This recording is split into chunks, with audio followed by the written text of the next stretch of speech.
The exam wire में आपका स्वागत है। आज की इस वीडियो में हम बात करेंगे संसद की कार्यवाही एवं संसदीय प्रश्नों पर, यानी कि proceedings of parliament and parliamentary questions.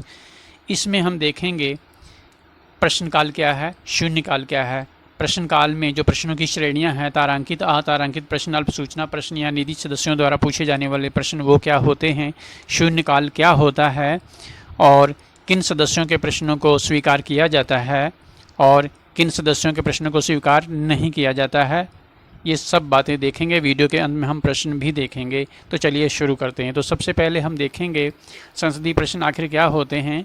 तो संसदीय प्रश्न एक ऐसा माध्यम होता है जिसके द्वारा संसद प्रशासन पर निगरानी रखती है और इसका प्रयोग उन देशों में होता है जहां प्रतिनिधि संसदीय लोकतंत्र की प्रणाली मौजूद है। अर्थात जिन देशों में भी प्रतिनिधि संसदीय लोकतंत्र की प्रणाली मौजूद है उन देशों में संसदीय प्रश्नों को पूछे जाने की व्यवस्था भी है, जैसा कि भारत में भी है।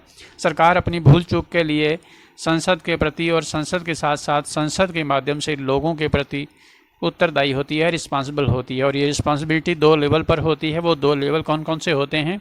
संसद सामूहिक रूप से इस शक्ति का प्रयोग स्वयं करती है, ठीक है, और अपनी समितियों के माध्यम से करती है, ठीक है, यानी कि पार्लियामेंट्री कमेटीज़ के माध्यम से, ठीक है।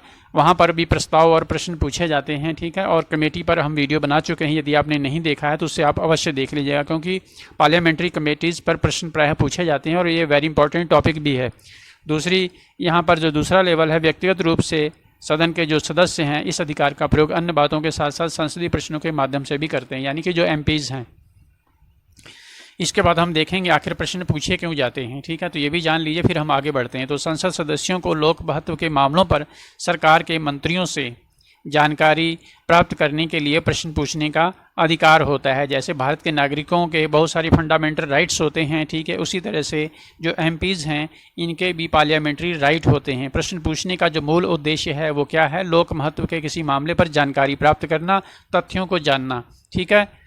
और यह प्रश्न इसलिए भी पूछे जाते हैं सरकार द्वारा जो घोषित या संसद द्वारा अनुमोदित राष्ट्रीय और अंतर्राष्ट्रीय नीतियों को उचित रूप से कार्य रूप दिया गया है अथवा नहीं, यह जानने के लिए भी पूछा जाता है, ठीक है। और विभिन्न विषयों के बारे में प्रश्न पूछे जाते हैं। तो इस तरह से प्रश्नों के माध्यम से जो है लगभग सभी पहलुओं की छानबीन अच्छे से हो जाती है, ठीक है। अब देखेंगे हम संसद का अधिवेशन क्या होता है। तो प्रत्येक सत्र, जो संसद का सत्र होता है उसमें प्रत्येक कार्य दिवस एक अधिवेशन कहलाता है, एक मीटिंग कहलाता है, ठीक है। तो एक अधिवेशन का मतलब है उसकी 2 बैठकें, तो 2 बैठकों को मिला करके ही अधिवेशन होता है, जिसमें फर्स्ट सिटिंग होती है और फिर सेकंड सिटिंग होती है। तो पहली बैठक जो है वो शुरू होती है 11 बजे से, 11 बजे से शुरू होकर के भोजन अवकाश तक, लंच ब्रेक तक चलती है। इसके बाद जो दूसरी बैठक होती है लंच ब्रेक से शुरू होकर के तब तक चलती है जब तक कि पीठासीन अधिकारी उसे स्थगित ना कर दे। सेकंड सिटिंग को याद रखिएगा, पीठासीन अधिकारी जब तक ना स्थगित कर दे तब तक चलती रहती, चाहे रात के 12 ही क्यों ना बज जाएं। कई बार आपने देखा है संसद रात के 12-12 बजे भी चली है भारत में, ठीक है।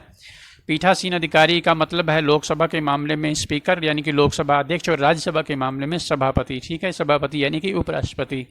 इसके बाद हम आगे देखेंगे संसदीय कार्य का विभाजन। तो संसदीय कार्य में जो समय है उसका विभाजन होता है प्रश्नकाल और शून्यकाल के माध्यम से। तो सबसे पहले हम देखेंगे प्रश्नकाल। या प्रश्नकाल होता क्या है? क्वेश्चन आवर इसे इंग्लिश में कहते हैं। तो संसदीय कार्य दिवस का जो प्रथम आवर होता है, पहला घंटा होता है 11 बजे से 12 बजे तक का, उसे कहते हैं प्रश्नकाल, ठीक है, याद रखिए 11 बजे से 12 बजे तक। और इस दौरान क्या होता है? इस दौरान भारत सरकार से संबंधित मामले उठाए जाते हैं, जो समस्याएं हैं सरकार के ध्यान में लाई जाती है ताकि किसी भी स्थिति में सामना कर सके, और लोगों की जो शिकायतें हैं उनको भी, या कोई प्रशासनिक त्रुटि है उसका समाधान करने के लिए सरकार उन पर कार्रवाई करे। इसलिए प्रश्नकाल के दौरान ऐसे मामले उठाए जाते हैं, ठीक है। तो याद रखिएगा प्रश्नकाल के दौरान संसद सदस्यों द्वारा मंत्रियों से प्रश्न पूछे जाते हैं और मंत्रियों को उनका उत्तर देना होता है। मंत्री उत्तर कैसे देते हैं? तो मंत्री या तो ओरल देते हैं या रिटन देते हैं या सप्लीमेंट्री क्वेश्चन के माध्यम से उत्तर देते हैं, ठीक है। तो प्रश्नकाल के दौरान जो प्रश्न पूछे जाते हैं उसकी श्रेणियों में सबसे पहले है तारांकित प्रश्न। तारांकित प्रश्न का मतलब है कि ऐसे प्रश्न जिन पर स्टार लगा होता है, ठीक है। क्वेश्चन है उस पर स्टार लगा होगा, आपके मन में सवाल आता होगा कि ये स्टार क्यों लगा होता है। तो प्रश्नों की कई कैटेगरीज होती हैं, तो प्रश्नों को डिफरेंशिएट करने के लिए, अलग करने के लिए स्टार लगाया जाता है उन पर, और कोई कारण नहीं है। तारांकित प्रश्नों का उत्तर मंत्री द्वारा मौखिक रूप से दिया जाता है, ओरल दिया जाता है, ठीक है, संसद सत्र के दौरान। और सदस्यों द्वारा ऐसे प्रश्नों के अनुपूरक प्रश्न यानी कि सप्लीमेंट्री प्रश्न भी पूछे जा सकते हैं। सप्लीमेंट्री क्वेश्चन का मतलब होता है यदि कोई सदस्य सेटिस्फाई नहीं है, उसे पूर्णतः स्पष्टीकरण नहीं मिल पाया है, तो वो सप्लीमेंट्री क्वेश्चन पूछ सकता है, ठीक है। तारांकित प्रश्न का ठीक उल्टा जो है अतारांकित प्रश्न होता है। अतारांकित प्रश्नों में क्या होता है, यह इनका जो उत्तर है मंत्री द्वारा रिटन दिया जाता है, ठीक है। और ऐसे प्रश्नों पर चूंकि उत्तर जो है रिटन में दिया जा रहा है तो सप्लीमेंट्री प्रश्न आप नहीं पूछ सकते, ठीक है। वैसे भी जब रिटन में आपको उत्तर दिया जा रहा है तो सप्लीमेंट्री प्रश्न पूछे जाने की कोई बात बनती ही नहीं है, ठीक है। इसके बाद हम देखेंगे अल्प सूचना प्रश्न। अल्प सूचना प्रश्न ऐसे प्रश्न होते हैं जो किसी तात्कालिक लोक महत्व के मामलों से संबंध रखते हों, ठीक है।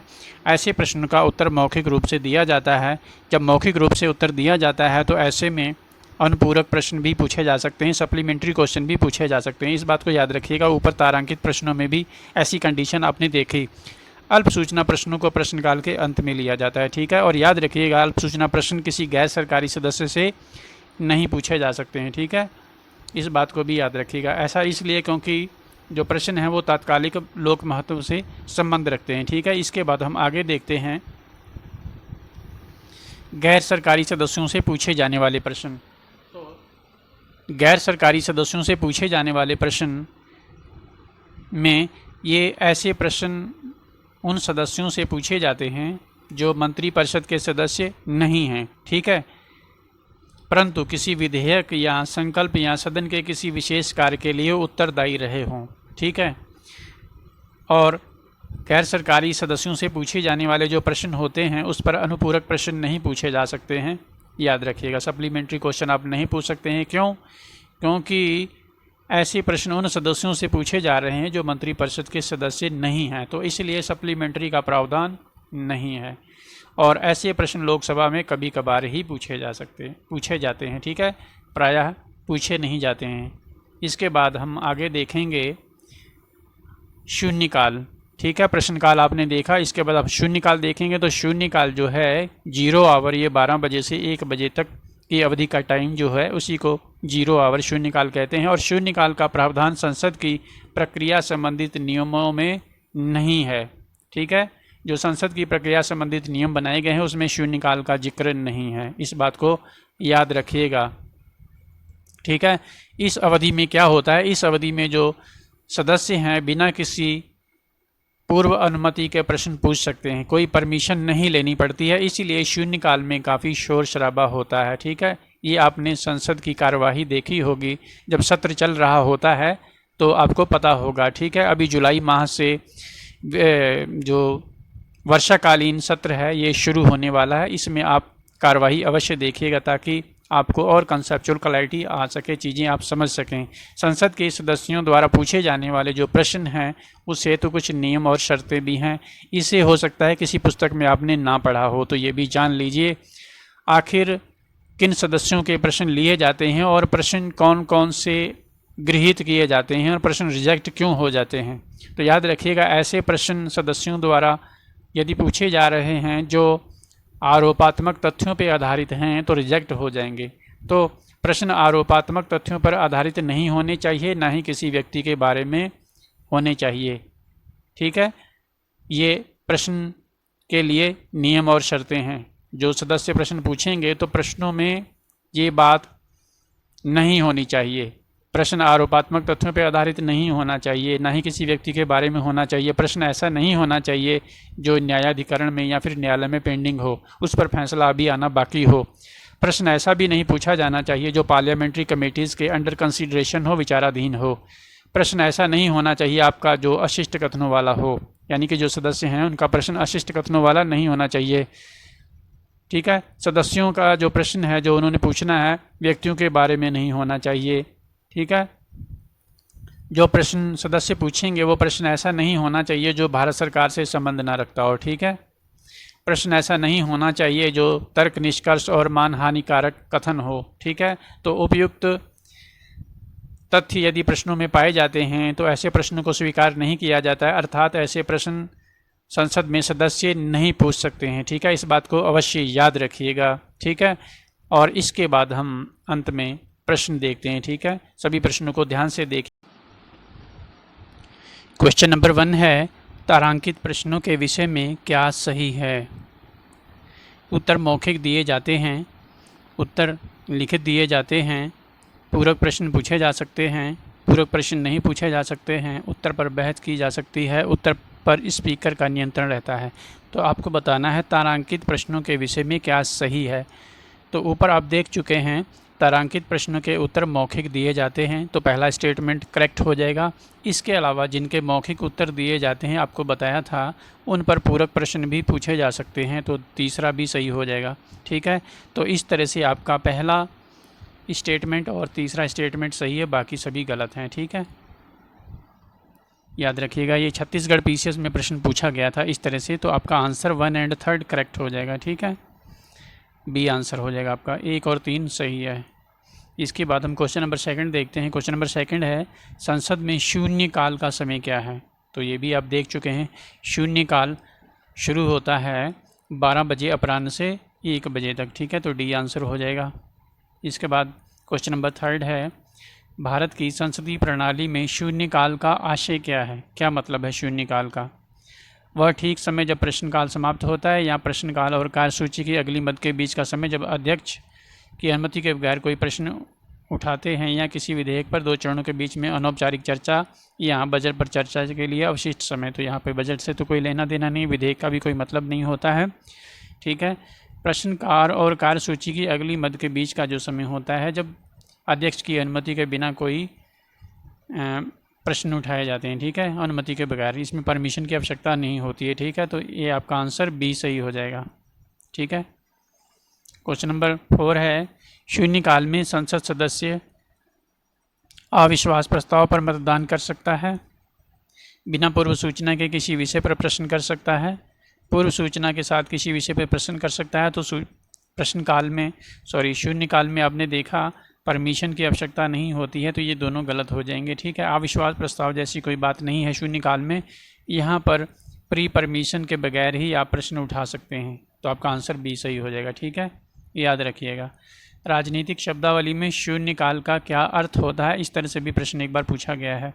वह दिन जब संसद में कोई कार्य नहीं होता, ये गलत है। निलंबित प्रस्ताव, स्थगन प्रस्ताव कोई मतलब नहीं है। प्रश्नोत्तर सत्र जो होता है उसी को शून्यकाल कहा जाता है। ठीक है, इसके बाद क्वेश्चन नंबर 6 है, भारत की संसद में शून्यकाल शुरू होता है बैठक के पहले 1 घंटे में नहीं, बैठक के अंतिम 1 घंटे में नहीं, दोपहर 12 बजे या किसी भी समय। ठीक है, तो दोपहर 12 बजे से शुरू होता है और 1 बजे तक चलता है। ठीक है, शून्यकाल। इसके बाद क्वेश्चन नंबर 7 है, संसद के 2 सत्रों के बीच अधिकतम कितना समय होना चाहिए। तो ये भी आपको बताया था, 2 सत्रों के बीच में अधिकतम 6 माह का समय होना चाहिए। ठीक है, इसके बाद क्वेश्चन नंबर 8 है, निम्नलिखित में से कौन संसद में एक गैर सरकारी सदस्य कहा जाता है। तो ये भी आपको बताया था, गैर सरकारी सदस्य किसे कहा जाता है, ये जान लीजिए। ठीक है, पुस्तकों में अक्सर नहीं मिलता है आपको। तो विरोधी दल के जो सांसद हैं उन्हें गैर सरकारी सदस्य कहा जाता है, नहीं। कैबिनेट मंत्री के अतिरिक्त अन्य सभी सांसद, नहीं। स्वतंत्र सांसद जो किसी राजनीतिक दल के, ये भी नहीं। ठीक है, मंत्रियों के अतिरिक्त अन्य सभी सांसदों को गैर सरकारी सदस्य कहा जाता है। ठीक है, इसके बाद क्वेश्चन नंबर 9 है, शून्यकाल संसदीय व्यवस्था किस देश की देन है। तो शून्यकाल जो व्यवस्था है ये देन है भारत की। ठीक है, याद रखिएगा। इसके बाद क्वेश्चन नंबर 10 है, निम्नलिखित कथनों पर विचार कीजिए। अल्प सूचना प्रश्न लोक महत्व के तात्कालिक विषय से संबंध रखते हैं। तो ये आप ऊपर देखा है आपने कि अल्प सूचना प्रश्न जो होते हैं, शॉर्ट नोटिस क्वेश्चन, ये तात्कालिक महत्व से संबंध रखते हैं। तो ये स्टेटमेंट सही है। इन प्रश्नों का उत्तर मौखिक रूप से दिया जा सकता है, बिल्कुल सही है। और जिनका उत्तर मौखिक रूप से दिया जाता है, पूरक प्रश्न आप पूछ सकते हैं, तो ये भी स्टेटमेंट सही है। तो इस तरह से आपके तीनों स्टेटमेंट सही हैं, तो आपका आंसर हो जाएगा डी, उपर्युक्त सभी कथन सत्य हैं। ठीक है, तो इस तरह आपने संसदीय व्यवस्था और संसदीय प्रश्न देखे, उनसे संबंधित प्रश्न भी देखे।